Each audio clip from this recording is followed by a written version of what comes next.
emërimi i ministrave rej, si tu duk pati pika kulmore fjalimi i Ramës, pika sensacionale të cilat u pasqyruan edhe ndërkombëtarisht, po themi kështu siç është rasti i ministres së prokurimeve, që është inteligjenca artificiale, diella. Nga ana tjetër pati rikonfirmime mjaft forte, siç është rasti i zonjës Balluku në atë pozitë ku është dhe zhvendosje brenda kabinetit, por edhe emrat e rinj që erdhën. Po. Atëherë duke vazhduar në vazhdën e asaj çfarë ndodhi ditën e premte kur u bë konstituimi i kuvendit dhe zgjedhja e kryetarit të ri të kuvendit Niko Peleshi, presim që këtë javë të bëhet konstituimi i qeverisë nga parlamenti.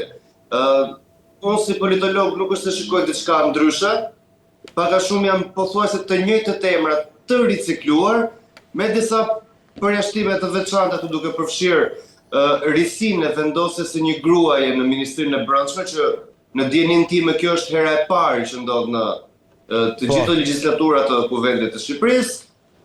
Kemi një teknokrate në vendosjen e Ministrisë së Shëndetësisë, ndërkohë kemi edhe një risi, i cili është fenomeni diella. Po, fenomeni diella, po. E cila ka shkaktuar debat, qoftë në opinionin publik, po edhe përsa përket brenda kampit opozitar, se si do funksionojë diella, do të thënë, ky AI do jetë në varësi të kryeministrisë, apo është thjesht akshi me një emër tjetër. Pra ka disa pikpyetje. Nga njëra anë duket një lëvizje e guximshme përsa përket të natyrës korruptive që është akuzuar për shumë vite kjo qeveri, po dhe qeverit më përpara, gjithsesi mbetet për tu parë se si do funksionojë diella. Diskutimi që do të thënë inteligjencës artificiale, cili do të algoritmi i diellës, kush do mbaj përgjegjësi për diellën? Diskutimi që është bërë gjatë këtyre ditëve ka të bëjë edhe me çështje teknikisht ligjore, pra nëse është antikushtetues apo jo dekreti i presidentit Bajram Begaj që autorizon, po them, kryeministrin Rama për krijimin e kësaj ministreje ose këtij departamenti, si mund ta them ndryshe, se është diçka e çuditshme në pamje të parë. Kjo është totalisht e çuditshme. E vetme gjë diçka pozitive që shikojnë në të lloj këndvështrimi është fakti duke qenë se kemi të bëjmë me një çështje që është sensitive përse përket fenomenit shqiptar, i korrupsionit. Do shikojmë diella se do sillet, a do marrë vendimet e drejta apo jo. Dhe në rastin nëse do kemi një aferë abuzive, kush do mbajë përgjegjësi në këtë rast? Sipas dekretit presidencial, supozohet që kryeministri është përgjegjës për diellën. Pra, nëse diella do bëjë një gabim në anën e prokurimeve, a do të ketë përgjegjësi kryeministri në këtë rast? Kjo mbetet për të parë. Por gjithsesi nuk është e shikoj si diçka totalisht heretike, siç po e përcjell opozita. Do të kemi parasysh, jemi në vitin 2025, roli i teknologjisë është shumë i lartë. Unë si i ri e mirëpres përfshirjen e teknologjisë. Dhe nëse diella do ketë impakt pozitiv, atëherë pse jo? I bie që është diçka e munguar për sa i përket realitetit shqiptar.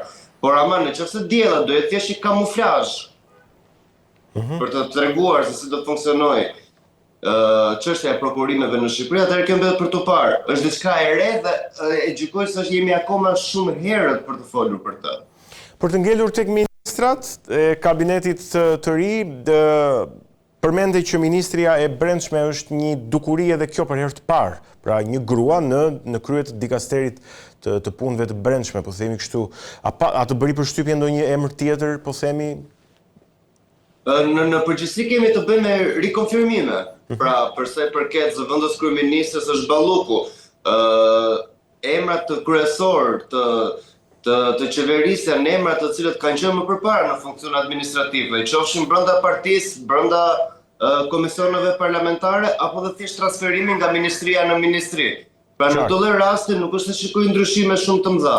Ajo çfarë vlen për të vlerësuar përsa i përket fenomenit politik shqiptar është ne kemi tiparet e një lloj politike vertikale. Që do të thotë? Pra, politike e cila komandohet nga kryetari. Në këtë lloj rasti kemi kryeministrin, pra është kryeministri përgjegjës. Nuk ka rëndësi cili do të jetë, cili do të vendosë në kabinet qeveritar, në fund të ditës kryeministri është ai që vendos.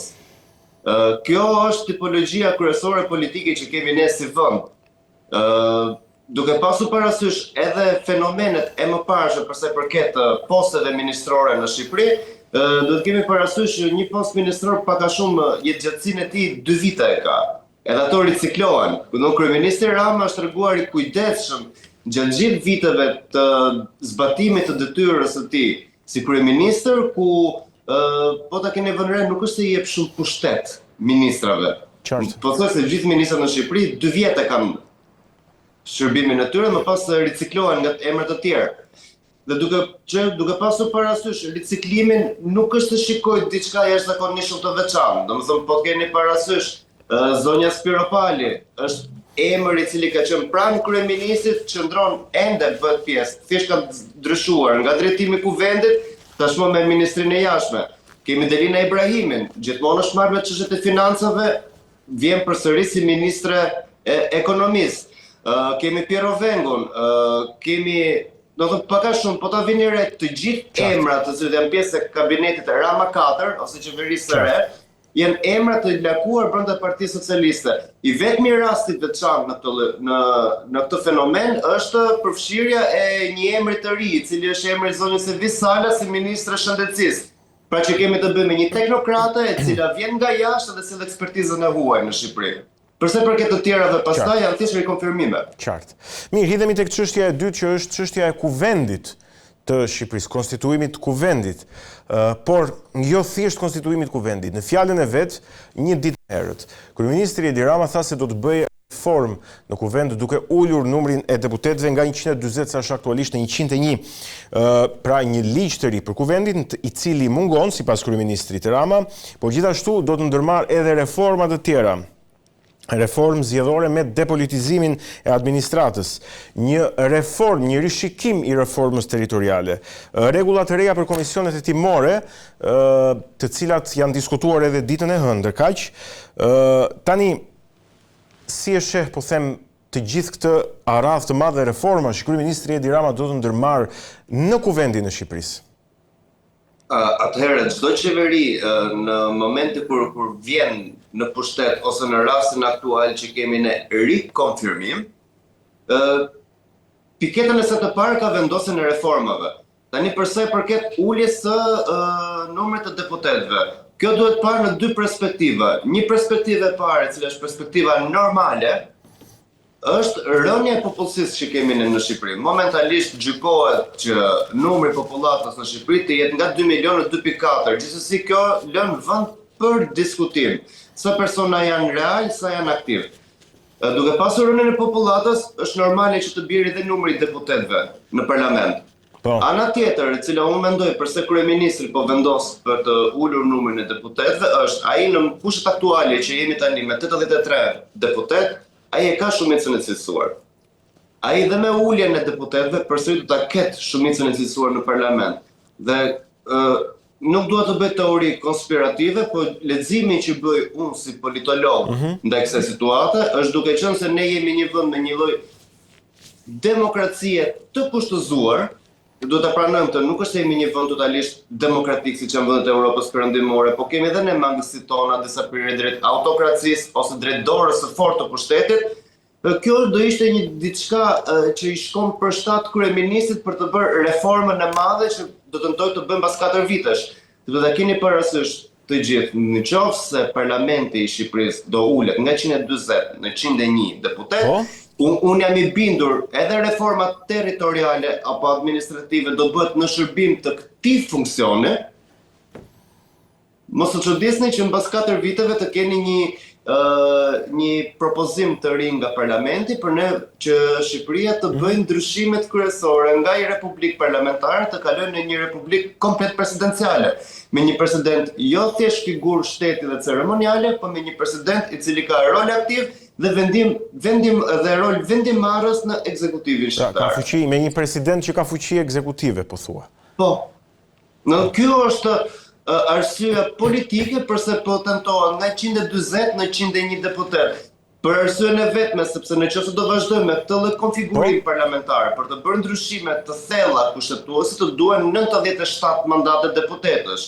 Dhe tani pavarësisht Dhe jemi të sinqertë, për sado e fuqishme të jetë Partia Socialiste, të marrësh 97 deputet është shumë e vështirë, duke pasur parasysh kushtet e lojës aktuale politike.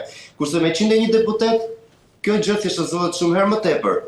Prandaj, në mendimin tim si politologë, duke pasur parasysh formën e zhvillimit demokratik që kemi ne si vend, ky është masterplani që kërkon të zhvillojë kryeministri Rama, për të kaluar nga kryeministër që është tashmë momentalisht, për të kaluar në një president me fuqi ekzekutive. Qartë. Dhe përveç pjesës së reformës parlament, a gjykon se ka diçka tjetër sa i takon reformës territoriale, cili është qëllimi që në Shqipëri bëhen her pas here, një herë po themi me një frekuencë të caktuar reforma territoriale, siç ishte ajo e vitit 2015, por paralajmërohet një reformë tjetër. Pastaj është reforma zgjedhore e cila është kryefjala e diplomacive perëndimore këtu në Shqipëri, por zgjedhjet kalojnë edhe reforma ngelet e paplotësuar ende. Reforma territoriale në Shqipëri fatkeqësisht nuk është bërë me qëllimin për të shërbyer qytetarit, por është bërë totalisht me qëllime elektorale. Pra se si dy forcat e mëdha politike të përfitonin më tepër. Në rastin aktual ka qelluar që reforma territoriale të hyjë në favor Partisë Socialiste. Është opozita, është Partia Demokratike e cila ka humbur deputet në kjo reformë territoriale, jo Partia Socialiste. Qartë. Pra, arsyeja vetëm për të zhvilluar reforma territoriale është zhvilluar vetëm për arsye elektorale politike. Jo një reformë territoriale e cila i shkon në shërbimin e qytetarëve. Për shembull, një reformë aktuale e mirë territoriale do ishte që të rivendoseshin përsëri komunat, për një arsye shumë të thjeshtë. Më lejoni të bëj një paralelizëm për sa i përket qytetit të Tiranës, duke qenë se ky është qyteti ku unë jetoj. Tirana sot cilësohet bashkë me Majsin, edhe me Dajtin, edhe me malet përreth Tiranës. Por interesat e një qytetari që jeton në qendër të Tiranës dhe një qytetari i cili jeton në mal nuk është njësoj. Pra është absurde që në një farë mënyre ai personi i cili jeton në Dajt duhet të vijë në qendër të qytetit për të marrë shërbimet e tija. Por kjo është panorama e reformës territoriale dhe administrative që kemi ne momentalisht në Shqipëri. Pra e bërë totalisht vetëm për qëllime elektorale. Se si do jetë reforma e re, duhet parë në vijim, duhet parë propozimet që do sjellë majoranca, po duhet parë dhe propozimet që do sjellë opozita nga krau tjetër, sepse edhe opozita ka fjalën e vet për të thënë këtë çështje. Dhe momentalisht deri tani nuk është se kemi dëgjuar një propozim konkret përse përket kraut opozitar. Thojnë të gjithë duhet bërë një reformë e re territoriale, por momentalisht propozimet dhe se si do bëhet kjo reforme nuk ka. Qartë. Dua të hidhem në një çështje tjetër, tek çështja e tretë. Gjithmonë tek reformat e paralajmëruara nga kryeministri Edi Rama, ku ndër më të mediatizuarat është padyshim që ka të bëjë me ndërtimet pa leje, me territorin, me urbanizimin, që ai e ka quajtur rilindja urbane 2.0. Tani, unë do doja që ta lidhja këtë si çështje edhe me emërimin e Ogerta Manastirliu si kandidate zyrtare tashmë e Partisë Socialiste për Bashkinë e Tiranës, por nuk e di se sa rol do të kenë realisht bashkitë në këtë rilindjen urbane 2.0, kur dihet që këto gjëra janë kryesisht eksklusiviteti i kryeministrit. Dhe në fakt kjo që ka nisur që tani në Korrikë, neve pamje dramatike nga Thethi, nga qytetet turistike, fadromat në mes të plazhit, duke prishur shtesat e tjerë. Diskutimi pastaj mbi ligjshmërinë e këtyre shtesave, të cilët në një pjesë të madhe ishin marrë me leje, por ndoshta leja ishte diskutueshme në vetvete, etj. Në përgjithësi, nëse do flas për opinionin tim, unë jam për cilat do që janë ndërtime pa leje nuk duhen ndërtuar. Për sa i përket mënyrës se si po zhvillohen prishjet, flasim për ato që ndodhen në veri të vendit, bie kundër për faktin përse po i bën tani në sezonin turistik. Do thotë i bëri në kupin e sezonit turistik, duke dhuruar dhe një pamje të shëmtuar për ata turista që vinë. Pra në një farë mënyre, qeveria shqiptare ka vite që mundohet ta ngrejë formën e turizmit dhe jep një pamje të shëmtuar në një moment shumë delikat. A është kjo në dorën e bashkive? shumicën e vendimeve me sa duket nuk janë më në dorën e bashkive. Shumica e vendimeve janë në dorën e qeverisë. Ka një centralizim, ministri i cili merr vendime. Ka një Pra centralizim. kompetencat e bashkive gjithmonë vinë në zvoglim. Po të kemi parasysh jo vetëm në rastin në veri, po edhe rastin kur pam dorëheqjet masive në bashkinë e Vlorës për shkak të mungesës së ujit në periudhën e sezonit turistik. Pra kemi shumë kompetenca të cilat po I largohen bashkive, do të kuptuar me vërtet se ku qëndron ndarja e midis pushtetit vendor dhe pushtetit qendror. Ne shikojmë gjithmonë dita ditës që pushteti qendror bëhet më I fortë, edhe ngelen shumë pak kompetenca për sa I përket pushtetit vendor. Ndërkohë do të ishte e kundërta, sepse administrimi I qytetit bëhet më mirë nga bashkia. Pushteti qendror ka kompetenca të tjera. Po, për Për gjërat që janë lokale, do t'ja lësh bashkive dhe ne po shikojmë që jo, nuk po ndodh kështu, po ndodh totalisht e kundërta. Është pushteti qendror I cili mbivendoset pushtetet lokale. Përveç rastit të rilindjes urbane 2.0, për shembull kemi rastin e 2 reformave të paralajmëruara nga kryeministri, ajo e mbetjeve dhe e ujit, të cilat do t'u largojnë kompetencat e këtyre 2 sektorëve bashkive, do të themelohet nga një operator për të dyja dhe për mbetjet edhe për ujin, I cili do t'i shndrojë, po themi, bashkit në klientët vet. Pra një operator shtetëror që varet drejt për drejt nga pushteti qendror. Pak a shumë do të kuptuar edhe qasja e cila po zhvillohet momentalisht. Nëse kemi parasysh në vitin 2013, kur Partia Socialiste vjen për herë të parë në pushtet, reforma e parë që prezantoi kryeministri ishte do keni ujë brenda për 24 orë, brenda mandatit të parë. Sot jemi në mandatin e 4 të qeverisës, edhe prapë Tirana të paktën, me nëse mund të flas për qytetin tim, uji vjen në orare të caktuara. Sa më shumë në periferi të shkosh, aq më shumë dihet mungesa e ujit. Pra kjo tregon që UKT-ja nuk është efikase. Kemi shumë institucione të cilat nuk janë efikase dhe absolutisht duhet bërë një reformë, por reforma duhet bërë në formën e vendosjes së diçkaje konkrete, se s'mund të flasim vetëm reformë, thjesht ndrysho emërtimet e një institucioni dhe u bë. Prandaj unë do të thoja që duhet zhvilluar më tepër punë. Nuk jemi aty ku duhet dhe nuk jemi fare aty ku duhet. Qartë. Duhet idem të çështja e 4, ndërsa po flisnim për emërimet e reja në qeveri, për konstituimin e kuvendit, për reformat që kryeministri ka deklaruar se do të ndërmarrë nga kuvendi deri tek bashkit. Opozita ku është në gjithë këtë? Ne pam ditën e konstituimit të kuvendit që votoi pra në mënyrë, po them, simbolike kundër kryetarit kuvendit, sepse opozita deklaron se nuk I njeh zgjedhjet, se janë fars. Megjithatë ishte e pranishme në kuvend për të shfrytzuar sipas saj hapësirat që jep kushtetuta dhe ligji dhe demokracia parlamentare në një vend. Mirë, po nga ana tjetër është në pikpyetje të madhe fuqia e opozitës për të imponuar vullnetin e saj dhe për të I bërë kontrapedal qeverisë. Dhe nuk është vetëm tani në fillim. Janë 4 vite përpara. Si duket situata? Atëherë ju e thatë edhe vetë që parlamenti është nga majoranca dhe opozita. Po. Opozita ka rolin nëse parlamentar, ka komisionet, edhe duhet ngrenë zërin mbi çështjet e shqiptarëve. Problemi është mënyra se si e ngren zërin opozita. Duhet parë që një forcë politike të vinë në pushtet, fjala e saj duhet ketë konsekuencë. Pra, opozita duhet jetë e ndërgjegjshme për fjalët që thotë dhe për mënyrën se si dëshiron të vinë në pushtet. Pra, në një farë mënyre, duke lidhur dhe me legjislaturën e 11, pak a shumë, që do më pyesin mua personalisht, pamja opozitës ishte groteske. Ti nuk mund të thuash, unë nuk e njoh parlamentin, nuk njoh zgjedhjet, dhe më pas të thuash, unë betohem. Kjo është antilogjike. Do thënë, nuk ka sens logjik. Ose nuk e njeh parlamentin dhe shkon ngujohesh në protestë, edhe e rrezon me dhunë se ti po thua që kjo qeveri mund ka vjedh. Kjo është normativa kryesore që përdor kryetari i Partisë Demokratike, edhe pjesa më e madhe e deputetëve. Thonë zgjedhjet janë vjedhur, ndërkohë shkojnë betohen në parlament. Kërkojnë të bëjnë reformime brenda kampit të tyre dhe ç'o ndodh në fund fare riemërohen përsëri të njëjtët emra, të cilët pak a shumë zgjedhjet e vitit 2025 e treguan që dështuan politikisht. Për shembull, kryetari i grupit parlamentar opozitar pësoi një disfakt spektakolare në Fier. I vetmi i cili mund të jetë më i suksesshëm nga kampi opozitar është Gjek Markaj, ku fitua në Lezhë. Po prapë dhe ajo ishte një fitore pirike.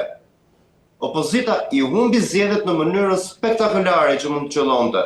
Dhe duke vepruar pikërisht në të njëjtën mënyrë. Pra, është treguar që kjo lloj formë, bllokimi i parlamentit, vendosja e posterave, zhurma, është diçka që qytetarët shqiptar nuk e duan. Edhe e kanë dënuar opozitën pikërisht për këtë lloj aktesh. Opozita, nëse kërkon të bëhet shpresë për qytetarët shqiptar, do të ketë një qasje tjetër. Pra, ose do marrë një qasje që është serioze mbi veprimet që i merr, sepse çfarë na treguan, çfarë na tregoi seanca e parë e parlamentit? Kemi 83 mandate të Partisë Socialiste, pra që është i shumicë gati absolute në parlament, duke e bërë akor minimizuar rolin e opozitës. Pra, opozita do ndryshoj qasje. Nuk mund të vazhdoj prapë të njëjtën lojë, sepse siç e përmend Einsteini, budallalliku më i madh që mund të krijojë njeriu është duke bërë të njëjtat veprime gjatë gjithë kohës dhe të presi të ketë një rezultat ndryshe. Jo, kjo është e pamundur. Nëse bën të njëjtat veprime do kesh të njëjtin rezultat. Edhe opozita fatkeqësisht po bën përsëri të njëjtat veprime, që do thotë bllokimi foltore së kuvendit, bërja zhurmë, posterat që pam, bojkotimi ndaj votimeve. Jo, kjo është e kundërta. Opozita do të bëjë tjetër gjë. Qartë. Çfarë duhet bëjë opozita? Po them 2 pika. Çfarë duhet bëjë? Atëherë opozita që të bëj, e para duhet të riformohet. Duhet të largohet Berisha. Nuk e do më njeri Sali Berishën. Nuk e duan Flamur Nokën. Nuk e duan Rej Sheun. Bëj vishi bukur sa të duash. Populli e ka treguar që nga 2021 ishte rezultati më pozitiv që kishte opozita në zgjedhje. Zgjedhjet e 2023-shit, lokalet, zgjedhjet e pjesshme që u bën më tej, zgjedhjet parlamentare që u bën në maj të 2025-s kanë treguar që pikërisht këto lloj njerëzish nuk kanë më pëlqyeshmëri. Partia Demokratike, si forca më e madhe e opozitës, duhet të gjejë shansin për të afruar njerëz të rinj. A e pa çfarë ndodhi me listat e hapura në zgjedhje? Tabaku dhe Ali Mehmeti ishin ndër personat më të votuar. Këto njerëz duhen Partisë Demokratike nëse do të bëhet alternativë për qytetarët dhe të rikthehet në pushtet. Me Sali Berishën nuk vjen më në pushtet. Me Flamur Nokën nuk vjen në pushtet. Me Albana Vokshën nuk vjen në pushtet. Me Luan Baçën nuk vjen në pushtet. Me Agron Xhekmarkaj nuk vjen në pushtet. Me Gazvend Bardhën nuk vjen në pushtet. Zgjedhjet e kanë treguar, opozita nëse nuk arrin të bëjë dot reformimin e brendshëm, e ka të pamundur për të kthyer në rivalitet ndaj qeverisë Rama, sepse përpara do të ketë një logjika shumë e thjeshtë. Nëse ti kërkon të ndryshosh tjetrin, në fillim duhet të ndryshosh veten tënde. Dhe pyetja që qytetarët shqiptar dhe ne i bëjmë vetes sot, a ka ndryshuar opozita? A ka njerëz të rinj brenda opozitës? Seanca e parë parlamentare na tregoi që nuk ka. Është përsëri e njëjta retorikë politike e cila qëndronte edhe përpara zgjedhjeve. Pra bojkoti, uzurpimi i foltores, krijimi zhurmë, pra bllokimi i seancave parlamentare, dhe kjo nuk është diçka normale. Kjo është diçka që njerëzit e kanë gjykuar opozitën për këtë sjellje, dhe kjo është për mua hapi i parë politik që opozita duhet marrë brenda parlamentit. Duke bërë këtë lloj veprimi brenda parlamentit, atëherë opozita krijon edhe kazus dhe legjitimitet për të zhvilluar protestat e saj, në mënyrë që protestat të jenë efektive, pra për të frymëzuar njerëzit për të dalë në protesta dhe jo duke qëndruar brenda të njëjtit batak, ku protestat krijohen mbi bazën e antarësisë së tyre. Qartë, mirë, dua të hidhem të diskutoj edhe një gjë të fundit me ty, Rej. Shkuptemi nga politika shqiptare, po them, e konsumit të ditës, e sherrreve, konflikteve aty në parlament, deklaratave kundër deklaratave. Bëhet fjalë për një gjë që lidh Shqipërinë me Britaninë e Madhe dhe janë emigrantët shqiptar dhe replikat mes kryeministrit Edi Rama dhe kreut të UKIP-it në mos gaboj, Nigel Farage, më korrigjon. të cilat kanë disa muaj për hir të së vërtetës, por javët dhe ditët e fundit janë ringjallur sërish pasi Nigel Farage ka deklaruar të paktën publikisht, ndoshta edhe për retorik politike, thjesht se do të vizitoj Shqipërinë, por kur të vi me avion do të marri edhe një numër, po themi, azilantësh apo të burgosurish shqiptar për t'i kthyer. Një retorikë e cila është qartazi ksenofobe dhe ndoshta edhe më keq se aq, ndoshta raciste. Kryeministri Edi Rama ishte përgjigjur që në fillim madje, që në korrik kur nisi kjo polemik me Nigel Farage, duke i quajtur nonsens këto pretendime se 1 në 50 shqiptarë në Britaninë e Madhe janë në burg. Por ndjes të shtunën në Angli është bërë një protestë cilën e kemi këtu mbas shtëpisë time, një protestë e fortë kundër emigrantëve, e organizuar nga disa figura të djathtës ekstreme. Si shef këto dy ngjarje të lidhura me njëra tjetrën, gjithmonë po themi në raport me emigrantët dhe azilantët shqiptarë. Ajo na intereson në fundit. Atëherë këtë analizë do ta ndaj në dy pjesë. Në pjesa e parë duke u lidhur politikisht Farage dhe Rama, kurse pjesa e dytë është çështja e protestave të cilat kanë filluar që nga dita e shtunë. Atëherë, përsa i përket individit Farage, është populist. Kjo është e qartë. Nuk do të themi që duhet t'i shkojnë të gjitha kreditet ukipit për këtë çfarë po ndodh në Britani. Ajo që po ndodh në Britani tani është revolt popullore për disa arsye të tjera. Po përsa i përket Farage-t, ai normalisht si populist që është, sepse kjo është karta e tij, domethënë që nga momenti kur u bë arkitekti të ashtu quajtur BRICS, ideja kjo ishte vendosja e përdorja në një farë mënyrë e retorikës së djathtë duke nxjerrë në pa nacionalizmin britanik, edhe në rastin e Ramës, në këtë lloj rasti, normalisht është diversion politik. Tani nuk mund të themi që shqiptarët janë fenomeni që thot Farage. Absolutisht. Farage ka të drejtë në diçka që thotë. Kemi shqiptarë të cilët janë marrë me aktivitete kriminale në Mbretërinë e Bashkuar. Po kjo nuk është panorama e shqiptarëve. Edhe britanikët nuk është se kanë këtë panoramë në mendje kur vjen për shqiptarët. Unë personalisht edhe duke u marrë me politikë, po edhe si qytetar duke takuar njerëz të tjerë, shumica e britanikëve janë të magnitur nga Shqipëria, duke nisur që nga kultura shqiptare deri te mikpritja shqiptare. Shiko, unë nuk pres që, sigurisht nuk pres që të na urrejnë, absolutisht, se nuk bën sens. Njeriu ka kontakte personale në jetën e tij. Farage përdor një narrativ politike. Por edhe kjo që të jenë të mahnitur nga ne është e vërtetë, Po. Të huajt, kur vinë në Shqipëri dhe shikojnë kush është sepse shikonim, nëse do flasim për britanikët, nuk është imazhi shqiptarit, imazhi kriminalit britanik, Ati i cili shkon për të marrë me krim në Mbretërinë e Bashkuar, duke filluar që nga kanabizimi dhe çështjet të tjera të aktivitetit kriminal. Nuk është kjo panorama e shqiptarëve. Dhe normalisht britanikët e dinë këtë gjë. Farage nga ana tjetër, duke qenë se është populist, edhe ka një agent të mirëfillt politike dhe ka të domosdoshme gjetjen e armiqve. Se nëse flasim për të djathtën ekstreme, e djathta ekstreme është aktive vetëm kur ka armik. Në momentin që ti nuk ke një armik, dhe në këtë rast është armiku i jashtëm që vjen të destabilizojë neve. Shqiptarët nuk janë faktor të destabilizimit në Angli. Ata janë shumë pak. Problemi sot që po të ishte puna për protesta, kjo protestë do kishte elementin shqiptar. Nuk përmenden shqiptarët në protestën që ka ndodhur në Angli. Protestat e sotme që po ndodhin në Britaninë e Madhe, ku po shikojmë flamurin e Shëngjergjit, se flamuri tipik anglez, ai i bardhi me kryqin e kuq, është flamuri i Shëngjergjit. Pra është diçka e cila lidhet me identitetin kulturor të Britanisë së Madhe. Do të ndajmë diçka sepse po merret si një pjesë e analizëve, po merret si një qasje ksenofobe ndaj komunitetit islam. Shikoni, edhe vetë britanikët nuk është se kanë probleme me besimin, nëse ti je musliman apo i krishterë. Çështja e protestave të sotme në Britani merret mbi bazën kulturore dhe identitetin europian. Kjo është ajo që po ndodh në Britaninë e Madhe.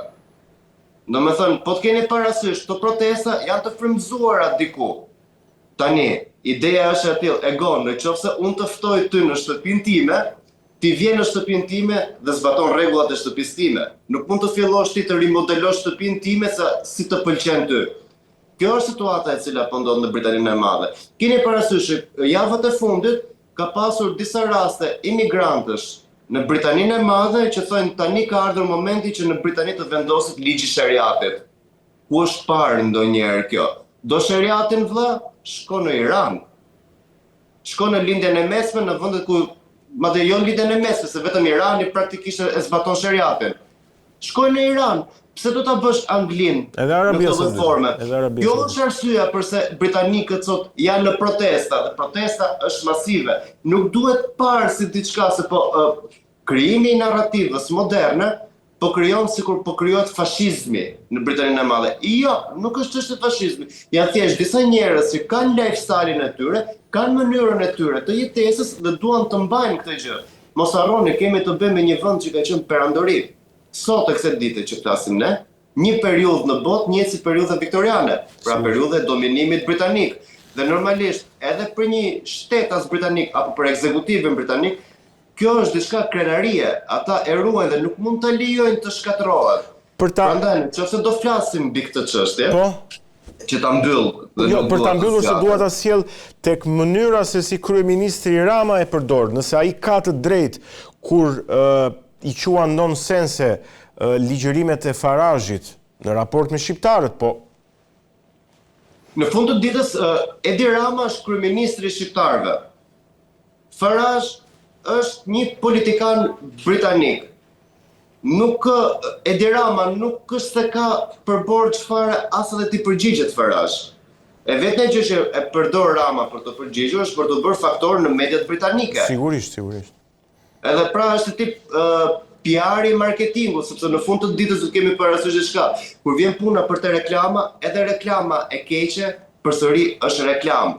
Dhe ajo çfarë intereson edhe kryeministrit ton, po edhe Farazhit nga ana e tij, është të jetë sa më shumë virale dhe të ketë sa më shumë publicitet në media. Kështu që vetëm kaq është. Por nuk është problem çështja shqiptare në Britaninë e Madhe. Problemi në Britaninë e Madhe është ekstremiteti islam. Por këto janë ngritur në protestë. Nuk është se shikojmë parrulla anti-shqiptare në protesta. Shikojmë parrulla të cilat thonë duam të jemi siç kemi qenë. Edhe kjo është e drejta e popullit britanik, ë?